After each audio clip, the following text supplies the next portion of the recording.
first question would be, at that moment in time, why did you decide to work with me? Why did you decide to change your career? Yeah, of course. So ultimately, my decision to work for you was I was trying to change industries within finance. I started in mortgage capital markets, and I wanted to go more business to business lending rather than business to consumer. But my experience did not align with that.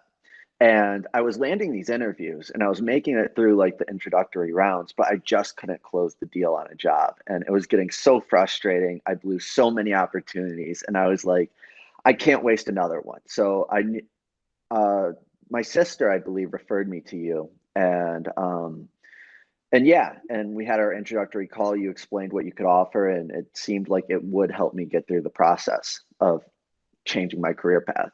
So at that point, did you already know what you wanted, or did you not know what you wanted at that time? No, and that was the thing. I just knew I really did not like the space I was in. I was still in an exploratory phase of my career transition. I wasn't exactly sure what I wanted. And I think that was a problem in the interview process because I couldn't speak to what I truly wanted out of life and show that enthusiasm because I was just like wandering around lost. And that was one of the things you pitched me on working together is we would be able to find what I was truly interested in and how I'd be happy in my career and communicate that in an interview. Yeah. So when you were initially just doing it on your own, what was the process? What were you doing? What did that look like? On my own, it was just going through the company websites, applying on LinkedIn, no networking. It was just it was like shooting into like a dark sky. I had no idea what I was doing and it was not working at all. And there was a lot of wasted time and energy that looking back on it now. All right. So we met, we decided to work together. What was your initial impression? Like, what were your initial expectations of us working together, what that would look like as compared to what it actually ended up looking like? And what was your experience actually working together? Yeah, I really thought it would be something very transactional, that we had the objective of just getting out of my current job and going to the new one. And then that was it. And it turned out to be so much more than that. We talked more about actually finding happiness in life, figuring out how to take control of your day, how to schedule out your day, not waste time, set goals, like how to work to achieve goals. And it attacked all facets of like your personal life that benefits you therefore in your career, and it provides so much more value than I thought it would. Awesome. So in terms of the networking side too, because when people hear the word networking, and I know I mentioned this before we started recording, but when people hear the word networking, they almost want to vomit. Like, the thought of networking is the worst possible thing that most people can even imagine. And it's uncomfortable. And I've worked with people in the 30s, 40s, and 50s who even when they hear the word networking, they're like, whoa, and they also think usually it's just friends and family. So how would you describe what your networking process looked like that experience for you going through that process?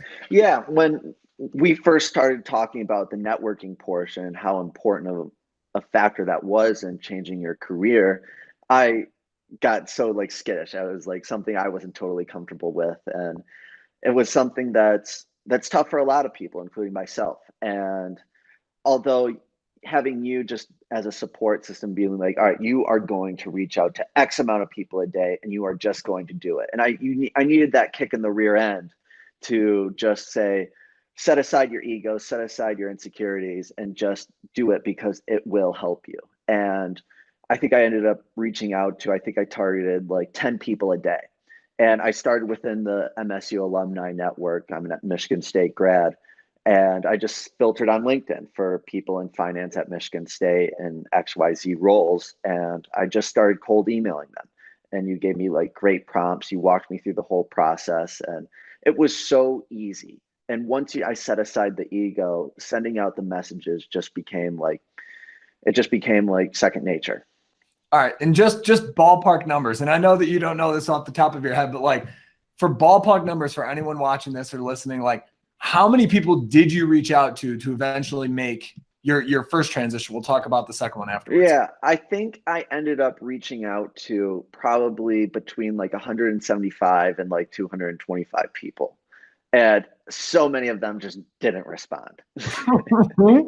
And that's just a part of the game. And that's something I had to learn how to accept. So it was like intimidating at first, having you tell me like, I need to reach out to a couple hundred people. But once you get past the first like 10 or 15, you're like, all right, let's just do it. And it's not as intimidating once you get into it. Yeah. And it's like 10 to 20%. Like 10 Yeah, to 20% of the people are going to get back and help.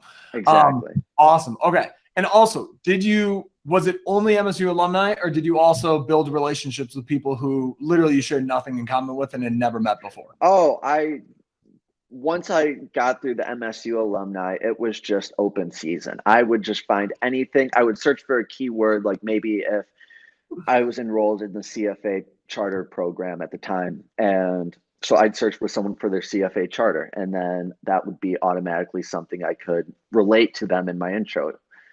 Or just if I'm interested in golf, and I try to find maybe someone who's a college golfer and just be like, oh, hey, like, it's just an icebreaker. And I just try to find small icebreakers, but oftentimes there wasn't one. And I was just, hey, I'm young. I'm trying to learn from someone who's experienced. You look like you know what you're doing. Could you like give me 10 minutes of your time? And surprisingly, that worked almost just as well as the alumni network. Yeah. It's just like you said, it's just breaking the ice, being willing to reach out and actually have that conversation.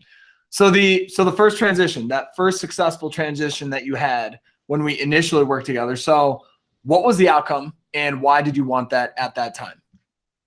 Yeah. So the outcome I wanted to land in the credit space at a bulge bracket bank in my current location of Charlotte. I wanted to stay here. And we got that position to a T. It was incredible. And we networked in. I got the interview. I landed the job, and it was exactly what I wanted. I got the role, and I was super excited to be in there. And yeah, and then I think as I went through the role, I honed in more on what sector of finance I wanted to be in, and my journey just progressed from there. Got it. Okay. Now every single person I've worked with, and yourself included, like nothing works out 100% perfectly in terms of I get this interview, I get the offer. I get this interview, I get the offer. And there's always circumstances that are outside of our control. So what was the situation that you had where circumstances hit and there was nothing we could do about it? Yeah, exactly. So in my circumstance, because of COVID, I wasn't employed at the time. So I was kind of I didn't have as much leverage in the interviewing process. And unfortunately, to go into this role, I ended up taking like a 25% pay cut from my previous job. And it was just a matter of fact. It had like 4 out of the 5 criteria. It was the job I wanted, the city I wanted, the bank I wanted, etc. But the compensation wasn't there. But I knew that the road didn't end there. I knew that as long as I rocked it out in this current role, I could more than make up for my compensation in the near future. Got it. And so that slight little setback in that one area, what did that set you up for now? Yeah. Where are you at now? I ended up staying with that original transition job for a year. And then I just recently accepted, just almost 1 year to the day, a job that I'm making 100% more than my previous role, or like 110% more than my previous role. And probably, I think it would be like 80% more than my first role out of college. So over a period of a year and 3 months, I increased my salary by 80%. So that was pretty awesome. That is awesome. 80 to 100%. So either 80% more or double. Yeah. Now, this next position. So how did that happen? How did this come to be? Yeah, it's actually kind of interesting. So originally, I was interested in the renewable energy space and within finance. And at one of the banks in Charlotte, I had reached out to one of the guys, and this was at the beginning of the process, right when I started working with Jamie over probably a year and a couple months ago now, a year and 3 months about. And we had a great conversation. And what actually turned out to be the game changer was at the end of the call, obviously I thanked him for his time and everything. And I asked him, because I was interested in like their group, I was like, is there anyone else on the team that I could talk to? And it was that simple question that hooked me up with another guy. And while the So I was able to chat with 2 people on the group. And while they weren't hiring at the time, over a year later, it was that second guy who reached out to me for an opening on their desk. And if I hadn't asked originally a year before the initial person I talked to speak with another guy, that this opportunity wouldn't have come up. And I had the person reach out to me and he's like, hey man, we have an opening on our team. We'd love for you to apply. We think you obviously showed the initiative. You stayed in contact with me. I reached out to him every couple months to like ask questions about like the models they built, what was going on in the industry. And it took 5 minutes, like every other month to do it. And that ended up being all the difference in my position, because a year later, it showed them that I had supreme interest. I kept making the initiative, and they kind of had a relationship with me at that point. And the decision to interview me and eventually hire me became kind of an easy one for them. Yeah. Oh man, I love that. And people help people who they know, like, and trust. Yeah. And that was over that time period, because you really had 3 major investments. One was you invested in working with me, which is, it's not only a monetary investment, but it's time and energy, and also trust. It's trusting that this is going to be worth it. Then the second investment was you knew that this period, this initial that you transition into that credit position at the bulge bracket, you knew that was going to give you the skills, the knowledge, as well as the background experience that you needed to be able to take the next step that you wanted. Even though there was that one slight part that you didn't like about it, and that was heavily due to COVID. But then the third investment was you continued investing in the network. And that is something that I see so many people where they network to get something, and then it just completely dies. Yeah. And they never talk to those people ever again. And what you did was different. Yeah. And that's the thing, is it took such little effort. And like, I'm not going to like kid anyone. I wasn't reaching out to every single person that I initially talked to, but you got a feel for who you had a good conversation with, who you could maybe like, you think that they would help you out in the future, and someone you'd want to stay in touch with. And it took 5 minutes every couple months for probably like 10 guys at a couple of different banks to just keep that relationship going. And I didn't want to do it. Like, before, like, thinking about it, it was something that you don't inherently want to do. You don't really know this person, but it really takes no effort. It shows them that you care. And the return on investment for that small proportion of time is like one of the best investments you can make in your life. So this has been awesome. Thank you so much for sharing your story. And in terms of other people that are looking to either make a career change, or maybe they're even just looking in terms of getting promoted internally or moving up within their ladder, or just people who are looking to make a change in their career, what would be your advice to them based on the experiences that you had going through that whole process, both initially, but now also a year later? Yeah, I think initially, if you don't know exactly what you want, that's the most important step. And that can come through just talking to different people. If you're in like a big bank or a big company, just reaching out to different people in different departments and being like, and not asking anything of them, but just asking like, hey, could you tell me about your job?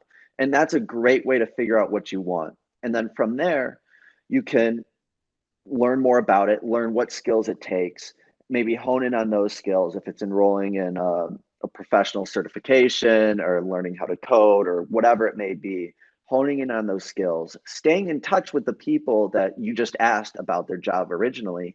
And a couple months or however long down the road where you feel like you see an opening on that group, you can reach out to that person.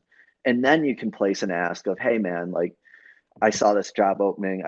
We've talked a couple of times before. I've really been working on what you asked of me. I'd really like to apply and maybe get a referral. And like, I guarantee almost every single one of them would want to help you out. Absolutely. So if you're looking for help, that's what I do. I help people make those transitions in 10 weeks. So seriously, Augustus, thanks so much, man, for sharing your story. I'm sure it's going to inspire other people who want to make a change.